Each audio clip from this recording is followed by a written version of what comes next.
പിതാവിൻ്റെയും പുത്രൻ്റെയും പരിശുദ്ധാത്മാവിൻ്റെയും നാമത്തിൽ തനിക്ക് സ്തുതി. ഞായർ പള്ളിക്കൂടത്തിലെ കുഞ്ഞു കൂട്ടുകാർക്ക് ക്രിസ്തുവേശുവിൽ സ്നേഹവന്ദനം. പ്രിയപ്പെട്ട കുഞ്ഞുങ്ങളെ, പുറപ്പാടിൻ്റെ നാഴ്വഴിയിലെ നാഴികക്കല്ലുകളാണല്ലോ നമ്മളിപ്പോൾ പരിശോധിച്ച് പാഠങ്ങൾ സ്വീകരിക്കുന്നത്.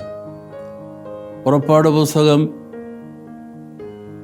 17-ാം അധ്യായം 1 മുതൽ 7 വരെയും അതേ അധ്യായം തന്നെ തുടർന്നുള്ള വാക്യങ്ങളിലും അത്ഭുതകരമായ 2 സംഭവങ്ങൾ നമുക്ക് കാണുവാൻ കഴിയും. ഒന്നാമത്തെ സംഭവം, അവർ മരുഭൂമിയിലൂടെയുള്ള യാത്രയിലാണ്. അവർ രഫീദീം എന്ന സ്ഥലത്ത് എത്തുകയായി. രഫീദീമിൽ വെച്ച് അവർക്ക് അത്ഭുതകരമായ ഒരു ദൈവത്തിൻ്റെ ഇടപെടലിന് സാക്ഷികളാകുവാൻ ദൈവം അവസരം കൊടുത്തു. തീക്കൽപ്പാറയിൽ നിന്ന് വെള്ളം സമൃദ്ധമായി ഒഴുകുന്ന ആ സമൃദ്ധമായ അനുഭവത്തിൽ അവർ ദൈവത്തിൻ്റെ ഇടപെടൽ കാണുന്നതിനുള്ള സന്ദർഭം ഇസ്രായേൽക്കാർക്കുണ്ടായി. അവർ രഫീദീമിലെത്തി. അവർ 3 ദിവസമായി മരുഭൂമിയിലൂടെ നടക്കുകയാണ്. അവർക്ക് വെള്ളമില്ല. ആ സന്ദർഭത്തിൽ രഫീദീമിൽ തന്നെ ഒരല്പം മുമ്പോട്ട് കടന്ന് ഹോരേബ് എന്ന സ്ഥലത്തെത്തി. അവിടെ ഒരു പാറയുണ്ടായിരുന്നു. തീക്കൽപ്പാറയാണ്, കഠിനമായ പാറ. യഹോവയായ ദൈവം മോശയോട് പറഞ്ഞു, നിന്റെ കയ്യിൽ വടിയില്ലേ, ദൈവത്തിൻ്റെ വടി, അത് നീ എടുത്ത് പാറയുടെ മുകളിലേക്ക് കയറുക, ഞാൻ അവിടെ ഉണ്ടാവും, ഞാൻ നിങ്ങൾക്ക് മധ്യമുണ്ടാവും. അങ്ങനെ പാറയുടെ മുകളിലേക്ക് മോശ കയറി തൻ്റെ കയ്യിലെ വടിയെടുത്ത് പാറയിൽ അടിച്ചപ്പോൾ പാറ പിളർന്ന് സമൃദ്ധമായി വെള്ളം ഒഴുകുകയായി. ആ വെള്ളത്തിൽ നിന്ന് അവർ പാനം ചെയ്ത് ദൈവം വീണ്ടും ഇടപെടുന്ന ദൈവമാണെന്ന് രുചിച്ചറിയുവാൻ, കരുതുന്ന ദൈവമാണെന്ന് രുചിച്ചറിയുവാൻ അവർക്ക് അവസരമുണ്ടായി എന്ന് നമുക്ക് കാണുവാൻ കഴിയും.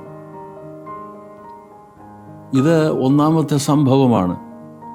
പുറപ്പാട് പുസ്തകം 17-ാം അധ്യായം 1 മുതൽ 7 വരെയുള്ള വാക്യങ്ങളിൽ രേഖപ്പെടുത്തിയിരിക്കുന്നു.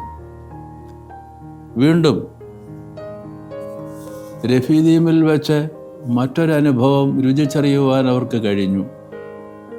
തദ്ദേശവാസികളായ അമാലോക്യർ ഇസ്രായേൽ ജനത്തിനെതിരെ യുദ്ധത്തിന് പുറപ്പെട്ടു.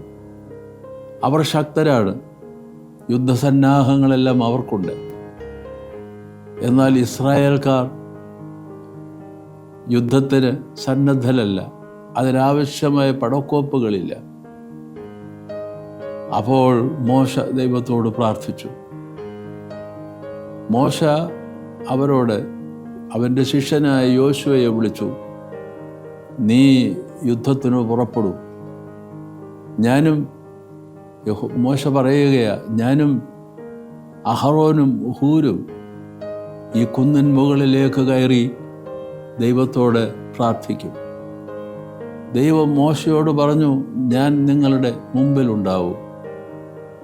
അങ്ങനെ മോശ അഹറോനോടും ഹൂരിനോടും ചേർന്ന് കുന്നിൻ മുകളിൽ കയറി പ്രഭാതം മുതൽ സന്ധ്യ വരെ 2 കൈകളും വിരിച്ച് ദൈവത്തോട് പ്രാർത്ഥിച്ചുകൊണ്ടേയിരുന്നു, മധ്യസ്ഥത അണച്ചുകൊണ്ടേയിരുന്നു. കൈകൾ താഴ്ത്തിയില്ല.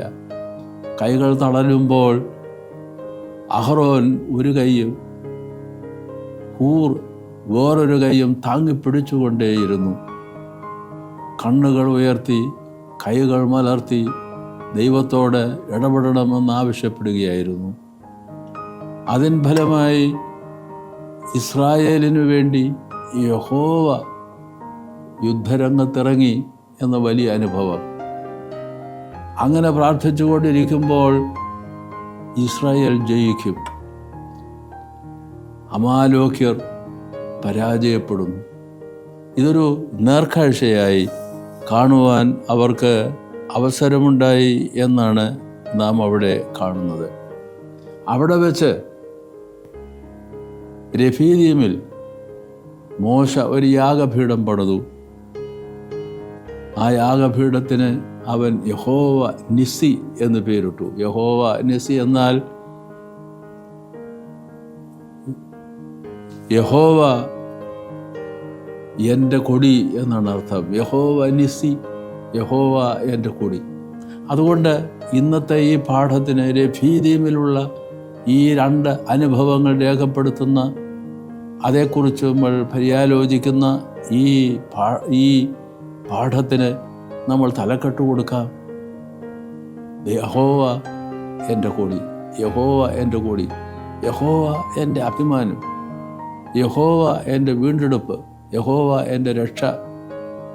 ആ ഒരു വലിയ അനുഭവം രുചിച്ചറിയുവാൻ ഇസ്രായേൽക്കാർക്ക് ഈ അവസരം ദൈവം കൊടുക്കുകയായിരുന്നു.